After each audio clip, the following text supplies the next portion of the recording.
All right, let's break down what exactly led up to this moment of Terry Gillen, lead media advance for Prime Minister Mark Carney, smacking David Menzies twice outside of the leaders' debate last night.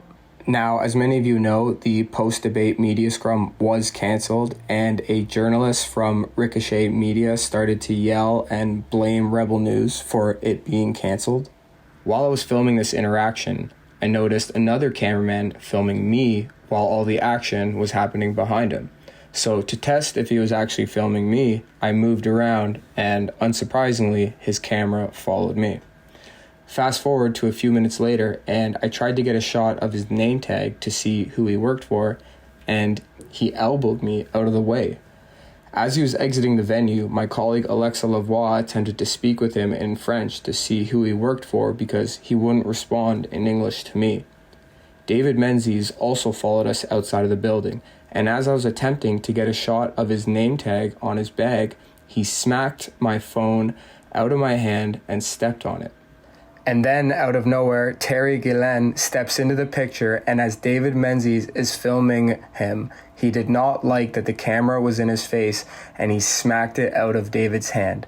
David retrieved his camera and attempted to ask him what that was all about, and he smacked it again. It's important to note that there was police all around while this was happening, and I was in disbelief that none of them were stepping in at this moment. It's also important to note that the cameraman who initiated the whole incident then went on to load up all of his camera equipment onto an official Liberal Party bus. Now, let's compare that with CTV News's coverage of the interaction that occurred. I think we have the tape for you right now because the Liberal bus was on René Lévesque Boulevard, which is just the street behind the camera here. And so as they were going out, they were being followed by some of those, as I mentioned, I called them earlier, some of those so-called journalists from Rebel News. And as they were walking out towards security, they were being hounded by them, being filmed by them. And these are just journalists who are trying to get back to the hotel tonight as there are no more scrums. And at that moment, you'd seen this clash between one of the members of Rebel News, and it seems like somebody from the Liberal Party. It continued to spill out